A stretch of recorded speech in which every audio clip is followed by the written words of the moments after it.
ബോൺജൂർ. അപ്പോൾ ഇന്ന് ഞാനൊരു പുതിയ റെസിപ്പി ആയിട്ടാണ് വന്നേക്കുന്നത്. ഇന്ന് നമുക്കൊരു സാൽമൺ ഫിഷ് ഗ്രേവി ഉണ്ടാക്കാം. ഭയങ്കര ഒഴിച്ചു കറിയല്ല, കുറച്ച് തിക്ക് ഗ്രേവി ആയിട്ട് ഉണ്ടാക്കാം. സോ അതെങ്ങനെ ഉണ്ടാക്കുന്നത് നോക്കിയാലോ. ഞാനപ്പോൾ ആദ്യമേ ഫിഷ് ചെറുതായിട്ട് കട്ട് ചെയ്ത് കുറച്ച് ഉപ്പും കുരുമുളകും ഇട്ട് മാരിനേറ്റ് ചെയ്ത് വെച്ചിട്ടുണ്ടായിരുന്നു. അധികം നേരം വെക്കണ്ട, ഒരു 20 മിനിറ്റ്സോളം വെച്ചാൽ മതി. സോ അതൊരു പാൻ വെച്ചിട്ട് ഒരു ഇച്ചിരി എണ്ണ, ആവശ്യത്തിനുള്ള എണ്ണ ഒഴിച്ചിട്ട് അത് നല്ല രീതിയിൽ അടച്ചിട്ട് വേവിക്കാൻ. ഞാൻ ചുമ്മാ ഒരു ഫ്ലേവറിന് വേണ്ടിയിട്ട് ഇച്ചിരി കരിവേപ്പിലയും കൂടെ ആഡ് ചെയ്തിട്ടുണ്ട്. സോ അടച്ച് വെച്ച് വേവിച്ചിട്ട് പിന്നെ ഒന്ന് തുറന്ന് നല്ലതായിട്ട് രണ്ട് സൈഡും അല്ല സൈഡ്സ് ഇച്ചിരി വലുതാണെങ്കിൽ അത് അങ്ങനെ നമ്മൾ ഫ്രൈ ചെയ്തെടുക്കാം.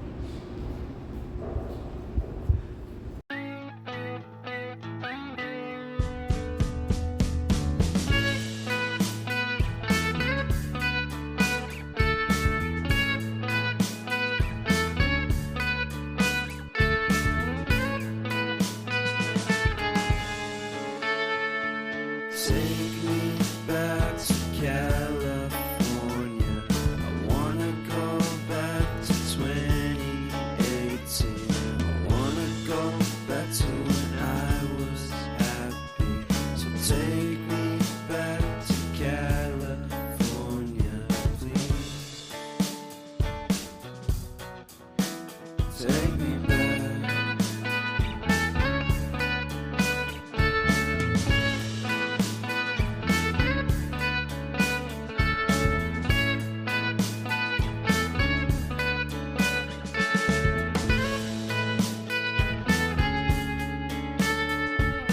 Take me back to that time.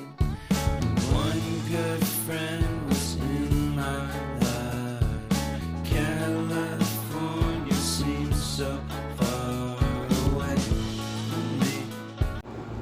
മീൻ നല്ലതായിട്ട് ഫ്രൈ ആയി കഴിഞ്ഞ് അത് എടുത്ത് മാറ്റിയതിന് ശേഷം അതേ പാനിൽ തന്നെ ഞാൻ ഒരു വലിയ ഉള്ളിയുടെ ഒരു കാൽ പാതി ചെറിയ കുനുകുനായിട്ട് അരിഞ്ഞതും, പിന്നെ ഒരു 5-6 കുഞ്ഞുള്ളിയും ചെറുതായിട്ട് അരിഞ്ഞും, പിന്നെ കുറച്ച് കരിവേപ്പിലയും, അതിലേക്ക് ആവശ്യമുള്ള പച്ചമുളകും അങ്ങനെ കണ്ടിച്ചിട്ടുണ്ട്. ജസ്റ്റ് വെറുതായിട്ട് മേലി മാത്രം ചെറുതായിട്ട് കീറിയിടാം. അതിട്ട് കഴിഞ്ഞിട്ട് ഒരു ഇച്ചിരി ജിഞ്ചർ ഗാർലിക് പേസ്റ്റോടെ ഒരു ഫ്ലേവറിന് ഇട്ടിട്ട് നല്ലതായിട്ടൊന്ന് വഴറ്റിയെടുക്കുക. പിന്നെ ഇതിനൊരു ചെറിയൊരു പേസ്റ്റായിട്ട് ഉണ്ടാക്കുന്നുണ്ട്. അതിനൊരു പകുതി തക്കാളിയും മഞ്ഞൾപ്പൊടിയും മല്ലിപ്പൊടിയും ഉലുവാപ്പൊടിയും ഇട്ട്, മുളക് പൊടി വേണ്ട, ഇത്ര ഇട്ടിട്ട് ഒന്ന് നല്ലതായിട്ട് അരച്ചിട്ട് ഈ ഫ്രൈ ചെയ്ത് വെച്ചേക്കുന്ന ഓണിയൻസിൻ്റെ കൂടെ ഇടുക. സോ ഈ ഉള്ളി അധികം ഫ്രൈ ആവേണ്ട, ചെറുതായിട്ട് ഫ്രൈ ആയാൽ മതി, ഒരുപാട് ഭയങ്കരമായിട്ട് ബ്രൗൺ കളറൊന്നും ആവേണ്ട. അപ്പോൾ എനിക്ക് ഈ പേസ്റ്റ് കൂടെ അതിൻ്റെ അകത്ത് ഒഴിച്ച് നല്ലതായിട്ടൊന്ന് ഫ്രൈ ചെയ്തെടുക്കാം.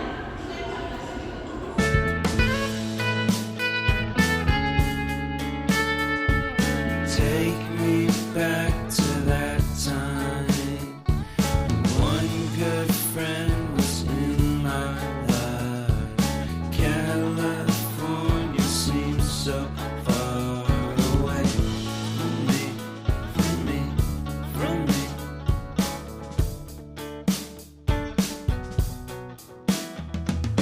Made my first album. It came out the same day as Kanye's. I made my best single. Came out and felt so great. അപ്പോൾ എല്ലാം വഴറ്റി ഒരു പച്ചമണം പോകുമ്പോൾ അതിൻ്റെ അകത്ത് ഒരു ഇച്ചിരി വെള്ളം ഒഴിക്കുക, കരിയാതിരിക്കാൻ. എന്നിട്ട് ഈ തേങ്ങാപ്പാൽ ഒഴിക്കാനായിട്ടാണ്. ഞാൻ ഈ തേങ്ങാപ്പാൽ ഫ്രിഡ്ജിൽ വെച്ചുകൊണ്ട് കട്ടിയായിട്ടിരിക്കുന്നതാണ്. അപ്പം അത് ഇതിൻ്റെ അകത്ത് കുറച്ചായിട്ട് ഇട്ട് നല്ലതായിട്ടൊന്ന് ഇളക്കി കൊടുക്കുക.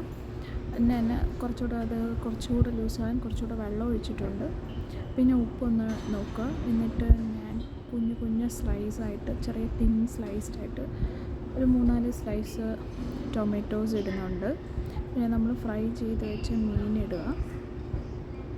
പിന്നെ കുറച്ചുകൂടെ ഒരു ഫ്ലേവറിന് വേണ്ടിയിട്ട് കുരുമുളക് ഇടുക. എന്നിട്ടൊന്ന് അടച്ച് വെച്ച് നല്ലോണം മസാല കുറച്ചുകൂടെ ഒന്ന് തിക്കാവാനായിട്ടും മീനിലൊക്കെ ആ മസാല പിടിക്കാനായിട്ടും ഒന്ന് അടച്ചു വെക്കുക കുറച്ച് സമയം.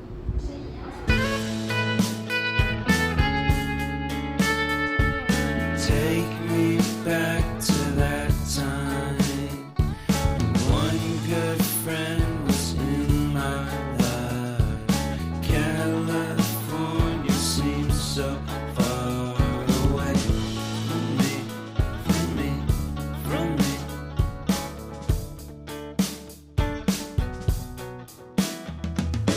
Made my first album. It came out the same day as Kanye's. I made my best single. Hello, അപ്പം നമ്മുടെ സാൽമൺ ഫിഷ് ഗ്രേവി റെഡി ആയിട്ടുണ്ട്. അപ്പോൾ എല്ലാവരും ഇത് ട്രൈ ചെയ്ത് നോക്കണം. ഇത് അടിപൊളിയാണ്. സോ ബേസിക്കലി മോൺട്രിയലിൽ എല്ലാവർക്കും നല്ല സാൽമൺ ഫിഷ് ഒക്കെ കിട്ടാറുണ്ട്. ചില സമയത്ത് നല്ല ഓഫേഴ്സും കാണാറുണ്ട്. അത് കിട്ടുമ്പോൾ ഇത് ട്രൈ ചെയ്ത് നോക്കണം. കോക്കനട്ട് മിൽക്ക് നമുക്കിവിടെ റെഡിമെയ്ഡായിട്ട് കിട്ടും. സോ നമ്മൾ അങ്ങനെ എടുക്കണമെന്നൊന്നും ആവശ്യമില്ല. അപ്പം വെരി സിമ്പിൾ ബട്ട് ടേസ്റ്റി ഡിഷാണ് ഇത്. ദോശയുടെ കൂടെ നല്ല, അപ്പത്തിൻ്റെ കൂടെ നല്ലതാണ്, ചോറിൻ്റെ കൂടെയും കഴിക്കാൻ നല്ല. അപ്പോൾ എല്ലാവരും ട്രൈ ചെയ്ത് നോക്കിയിട്ട് എങ്ങനെയുണ്ടെന്ന് അഭിപ്രായം പറയണേ. ബൈ.